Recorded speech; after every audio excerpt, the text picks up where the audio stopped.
नमस्कार भारतवासियों। आज हम चर्चा करेंगे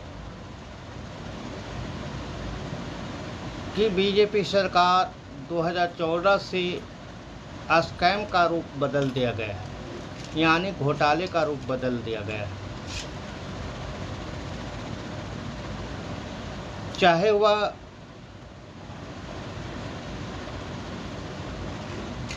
इलेक्ट्रो बॉन्ड का मामला हो, चाहे बेरोजगारी का मामला हो,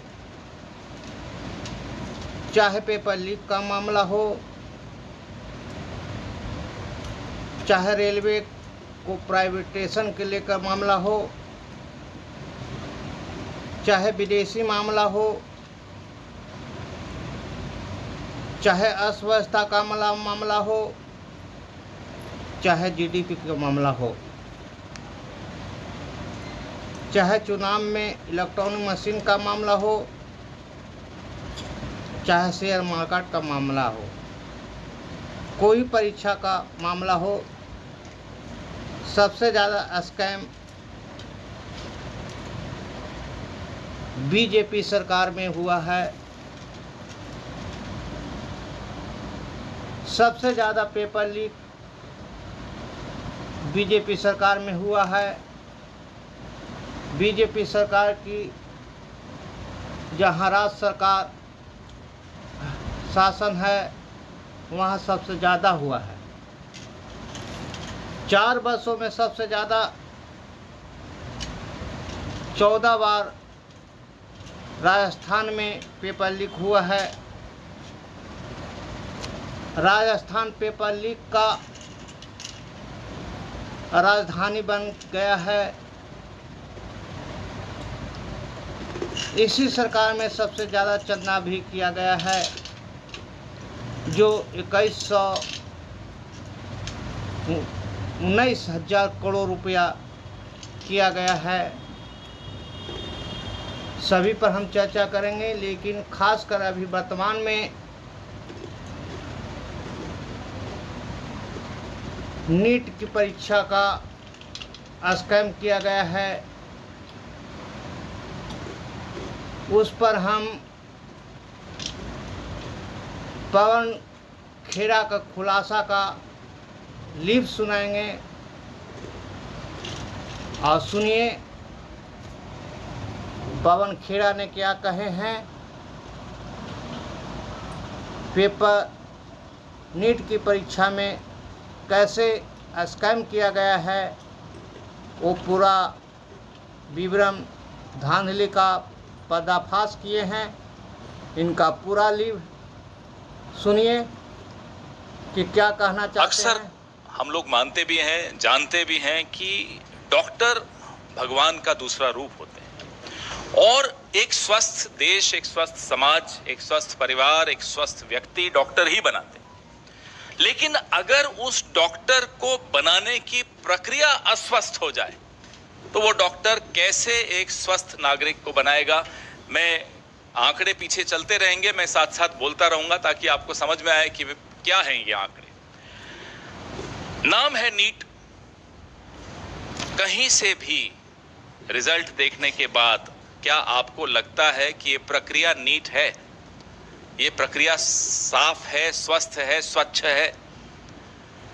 बिल्कुल नहीं लगता। अगर ये आप आंकड़े देखेंगे, 24 लाख बच्चों का भविष्य धूमिल हो रहा है, उस पर पानी फेर दिया गया है इस परीक्षा के माध्यम से। पहले क्या हुआ, तारीख बढ़ाते रहे, बार बार तारीख बढ़ा रहे थे और फिर पूरे सिस्टम की पोल 4 जून को खुल गई।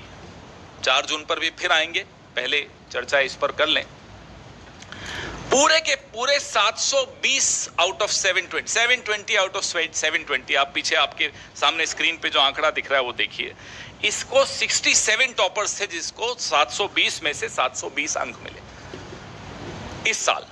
पिछले साल कितने थे, उसके पिछले साल कितने थे, ये तमाम आंकड़े ये विनीत जी ने हमारे रिसर्च करके मुझे दिया। तो ये बड़ी अच्छी रिसर्च इन्होंने की, ये आपको सारे आंकड़े इसमें दिखेंगे। पिछले 8 सालों में, चलिए पिछले साल का तो छोड़िए, पिछले 8 सालों में सिर्फ 7 ऐसे छात्र थे जो पूरे में से पूरे अंक लाए हों। 8 साल में 7 छात्र और 1 साल में 67 छात्र। ये अपने आप में चौंका देने वाला आंकड़ा है। शिक्षा मंत्री जी कोई जवाब नहीं। ये एक्स्ट्रा 2AB कहां से आया? प्रधानमंत्री की भाषा में अगर पूछें तो ये 2AB आया कहां से एक्स्ट्रा? उनको बड़ा शौक है इस तरह के इक्वेशन देने का। जयराम जी होते तो बड़ा मुस्कुराते इस बात को सुनकर, उनको भी बड़ा प्रिय लगता है ये उदाहरण।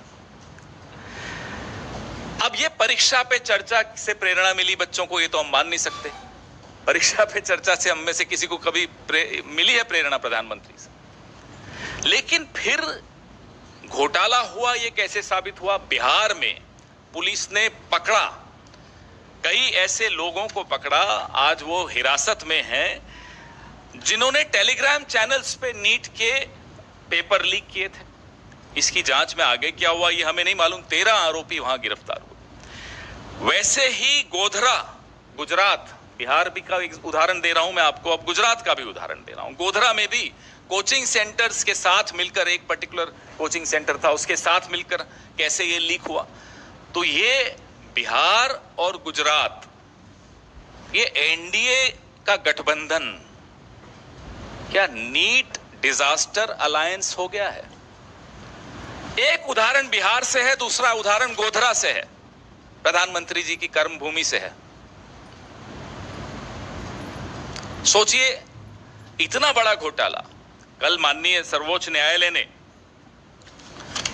सुनवाई की। एनटीए जो कि ये परीक्षा करवाता है, उसने लीपापोती की पूरी कोशिश की। क्या कहा? उन्होंने कहा कि जो 1563 बच्चों को टाइम लॉस की वजह से ग्रेस मार्क्स दिए, और एक माननीय सर्वोच्च न्यायालय की जजमेंट को कोट किया कि साहब इस जजमेंट में यह कहा है कि अगर बच्चों को टाइम लॉस होता है तो वो कैलकुलेट करके इन्हें ग्रेस मार्क्स दिया। उसी जजमेंट में यह स्पष्ट लिखा है कि इंजीनियरिंग और मेडिकल इसमें नहीं आते, इस कैटेगरी में नहीं आते, उनको इस तरह से टाइम लॉस के ग्रेस मार्क्स नहीं दी जा सकते। आप सोचिए कि जजमेंट तक को ट्विस्ट करके ये सरकार किस स्तर पर गिरकर लीपापोती कर सकती है, 24 लाख बच्चों के भविष्य को अंधेरे में डाल सकती है। ये हमने कल सुना और देखा। 4 जून को एक परीक्षार्थी और फेल हुआ था, 400 बोला, 240 लाया और 55 ग्रेस मार्क्स लेके सरकार बना के बैठा। वो 55 ग्रेस मार्क्स ही तो हैं। ये रिजल्ट 14 जून को आना था, इसको 4 जून को क्यों किया गया?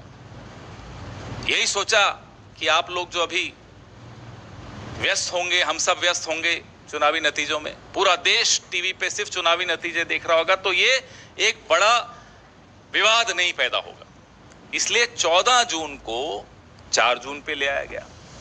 ये तमाम सवाल हैं जिसके जवाब नहीं मिले हैं।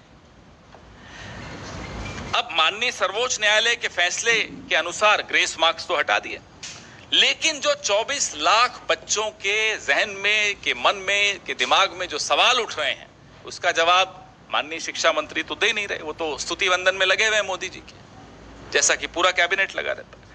अब 580 से ज्यादा नंबर, ये आंकड़े जरूर देखिएगा जब मैं बार बार, क्योंकि इसमें इन्होंने मेहनत की है विनीत जी ने, बहुत कायदे का ये आंकड़े। ये सिर्फ आंकड़े देख लें तो इस प्रेस कॉन्फ्रेंस की भी जरूरत नहीं है, इतने महत्वपूर्ण आंकड़े हैं ये। 580 से ज्यादा मार्क्स लेने वाले छात्रों के जो एग्जामिनेशन सेंटर हैं, हम ये मांग करते हैं कि उन एग्जामिनेशन सेंटर्स के साथ उनके नाम जारी किए जाएं, वो बहुत आवश्यक है। दूसरी हमारी मांग ये है कि जो 12वीं के बोर्ड के मार्क्स का मिलान नीट के टॉपर्स के साथ किया जाए, क्योंकि एक सूचना है कि कुछ ऐसे छात्र हैं जिन्होंने 12वीं भी संघर्ष करके पास की, कोई ज्यादा अच्छे नंबर नहीं लाए, लेकिन नीट में टॉपर हो गए। हम नहीं कह रहे नहीं हो सकते, ऐसे लोग आगे चल के शिक्षा मंत्री और प्रधानमंत्री भी बन सकते हैं, इसमें कोई हमें उसमें नहीं है। लेकिन नीट में इतने मार्क्स ले जाएं, थोड़ी गड़बड़ की आशंका वहां 24 लाख बच्चों के मन में है, तो इसका जवाब भी देना होगा। जिस एग्जाम सेंटर पर औसत से ज्यादा हाई मार्क्स वाले परीक्षार्थी हैं, उनकी वीडियो रिकॉर्डिंग भी जारी की जाए ताकि पता चल सके कि ये एक्स्ट्रा मार्क्स ग्रेस से मिले हैं, डिसग्रेस से मिले हैं, कैसे मिले हैं ये मार्क्स। तो इसकी वीडियो रिकॉर्डिंग भी सामने आए। थोड़ा आवाज प्लीज। इसकी वीडियो रिकॉर्डिंग भी सामने आनी चाहिए। अब इसमें कुछ और महत्वपूर्ण बिंदु, एक सबसे ज्यादा ये है जो इन्होंने ही मुझे सुबह बताया कि एक विंडो खोली गई 2 दिन की, उसमें बच्चों ने ऑप्शन दी कि नहीं मुझे ये नहीं, ये सेंटर चाहिए। बिहार का एक बच्चा गुजरात के सेंटर में एग्जाम देने जाए, वो भी उस विंडो का फायदा उठाते हुए बोले नहीं मुझे ये नहीं, बिहार का सेंटर नहीं चाहिए, गुजरात का सेंटर चाहिए, 1500 किलोमीटर दूर का सेंटर चाहिए। ऐसे कई उदाहरण हैं। हम ये भी मांग करते हैं कि उन तमाम बच्चों की सूची भी सार्वजनिक की जाए जिन्होंने इस विंडो का लाभ उठाते हुए अपने सेंटर्स बदले, और ऐसे बच्चों की भी सूची सामने लाई जाए जो हैं राजस्थान के और जा रहे हैं केरला। उदाहरण दे रहा हूं, एग्जाम देने इतना दूर जा रहे हैं, ना उनके कोचिंग सेंटर के पास है वो सेंटर एग्जाम का, न उनका जहां वो रहते हैं वहां के पास है। तो इतना दूर जाने की क्या आवश्यकता पड़ी? तो कई चीजें निकल कर आएंगी अगर इसका जवाब हमको मिलेगा तो। एक दुर्भाग्य ये भी है कि रेल मंत्री हो, शिक्षा मंत्री हो, गृह मंत्री हो और भगवान के अवतार खुद हो प्रधानमंत्री, कोई अकाउंटेबिलिटी नहीं लेना चाहता। जवाबदेही का जो एक संस्कृति थी इस देश में, वो लाल बहादुर शास्त्री जी की हो, वो माधवराव जी सिंधिया की हो, वो संस्कृति अब आपको बिल्कुल नहीं दिखती। चलिए इस्तीफा आप नहीं दे रहे, यूपीए के शासनकाल में सिर्फ आरोप लगते थे, बाद में झूठे भी साबित हो गए। आरोप लगते थे और इस्तीफा हो जाता था, जवाबदेही थी। आज वो मंत्री मुस्कुराते हुए आरोप हम पर सब पर लगाता है, इस देश के नागरिकों पर लगाता है कि मोटिवेटेड प्रोटेस्ट हो रहा है।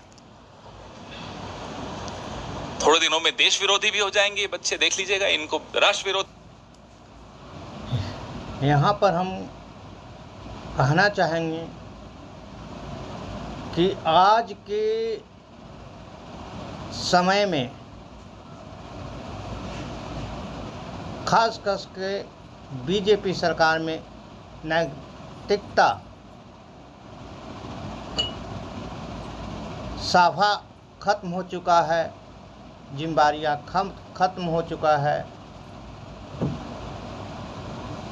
और अपना जिम्मेदारियां कोई नहीं लेना चाहता है। आगे लीव सुनते रहें, विरोधी कह दिया जाएगा जो प्रोटेस्ट कर रहे हैं। आत्महत्याएं हो रही हैं इन पेपर लीक्स को लेकर, और मंत्री मुस्कुराते हुए कहता है मोटिवेटेड प्रोटेस्ट है। कहां है वो जवाबदेही की संस्कृति? Where is that culture of accountability which we saw in the past, even in the UPA era? I am not going to Mr. Lal Bahadur Shastri and Mr. Madhavrao Sindhya ji. Even in the UPA era we saw this. Just an accusation and people would resign. Later, of course, those accusations were proved wrong. Yet there were resignations, there was accountability, there was a respect for public opinion, there was respect for the media. अब वो कहां है सम्मान media का? वो सम्मान कहां है उन लोगों का जो सवाल पूछते हैं? आप इसी पर सवाल अपने सीमित रखिएगा तो उचित रहेगा। प्रेस रिलीज और ज्यादा विस्तृत है, इसमें और आंकड़े हैं, और मैं फिर से मेरे सहयोगी विनीत पुनिया जी को धन्यवाद देता हूं जिन्होंने आज सुबह सुबह ये आंकड़े मुझे दिए। सर, एक बार मांगे हैं वो दोहरा दीजिए। जी, हमारी पहली मांग, जो कि हमें मालूम है बिल्कुल पूरी नहीं होगी, कि जो विश्व गुरु हैं, आजकल शायद विदेश में हैं, वो अपना मुंह खोलें, इस पे कुछ बोलें। परीक्षा पे चर्चा करने वाले ढंग से पर्चा नहीं करवा पाते, तो हम उनसे मांग करते हैं कि वो अपना मुंह खोलें और इस पर कुछ बोलें। दूसरी मांग हमारी है कि जो 24 लाख उम्मीदवार 1 लाख सीटों के लिए बैठते हैं, इसमें 55,000 तो सरकारी मेडिकल कॉलेजेस की, ये छात्र अब सरकारी कॉलेजों में कैसे दाखिला ले पाएंगे? इस साल 600 अंक पाने वाले उम्मीदवारों की संख्या 80,468 है। इमेजिन, आप सोचिए, कल्पना कीजिए, 1 लाख सीटें हैं, 55,000 सरकारी सीटें हैं, 600 अंक पाने वाले 80,468 हैं। सरकारी में इनकी एडमिशन कैसे होगी? इसमें SC, ST, OBC, ये तमाम जो रिजर्वेशंस हैं, इन सब का भी क्राइटेरिया है। इस पे कोई, किसी के मन में कोई स्पष्टता नहीं है। हमारी तीसरी मांग है कि अगर सरकार का दावा है कि ये पूरी तरह से पारदर्शी परीक्षा है, तो पिछले साल और इस साल जो 580 से अधिक अंक प्राप्त करने वाले छात्रों का पूरा परिणाम NTA द्वारा सार्वजनिक किया जाना चाहिए।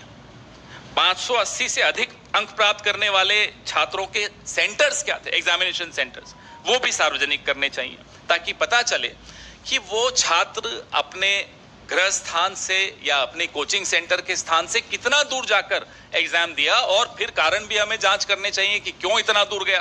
कुछ ऐसे छात्र हैं जो 1500 किलोमीटर दूर जाकर एग्जाम दे रहे हैं, क्यों दे रहे हैं? सेंटर आपके पास में ही है तो भी आप उस सेंटर पे नहीं गए।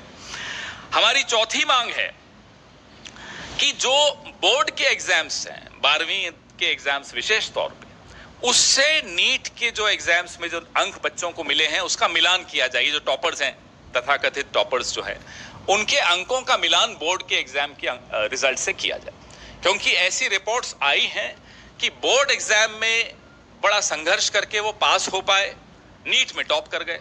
हमें आपत्ति नहीं है, कर सकते हैं, मेहनत की होगी, ये भी मान लेते हैं एक बार, लेकिन 67 लोग 720 में से 720 लाते हैं तो सवाल उठते हैं। कुछ सेंटर्स ऐसे हैं जिसमें सबसे ज्यादा ऐसे उदाहरण मिलेंगे आपको। अब गोधरा का मैंने आपको एक एग्जाम्पल दिया, बिहार में पकड़े गए 13 लोग अभी गिरफ्तार किए गए हैं कुछ वक्त पहले। हमारी पांचवी मांग ये है कि जिन सेंटर्स, जो सेंटर्स हाई स्कोरिंग सेंटर्स हैं, उनके वीडियो भी जारी किए जाने चाहिए, ताकि इस घोटाले की पूरी पहचान हो कि जो OMR है, जो भरा गया था OMR, उसका प्रतिरूपण हुआ था या नहीं, ये सच्चाई भी सबके सामने आनी चाहिए। एक जो हमने मांग बार बार दोहराई है, फिर से दोहरा रहे हैं, कि जैसे इलेक्टोरल बॉन्ड्स थे, जब वो सार्वजनिक हुए तो सबको कई सवालों के जवाब मिले। अभी कुछ सवाल बाकी हैं हम सबके दिमाग में, लेकिन फिर भी काफी सवालों के जवाब मिले।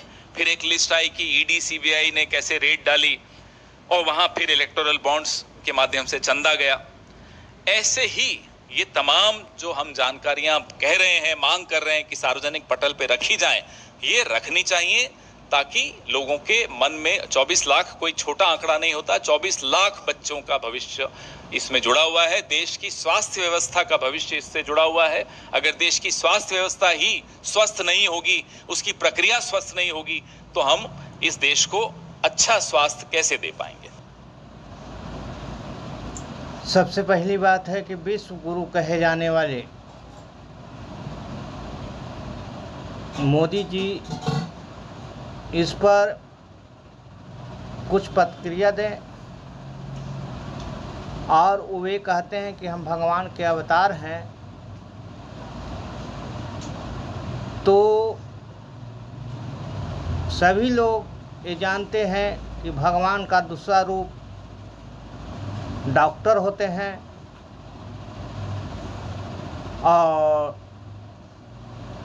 डॉक्टर होते हैं। डॉक्टर को ये स्कैम किया गया, पर विश्व गुरु को कुछ कहना चाहिए कुछ बोलना चाहिए, लेकिन हम जानते हैं कि इस पर कुछ प्रतिक्रिया नहीं देंगे। चलिए, वीडियो बहुत लंबा हो जाएंगे, इसलिए चैनल को लाइक, सब्सक्राइब, बेल आइकॉन घंटी बजाएं। थैंक्स, धन्यवाद।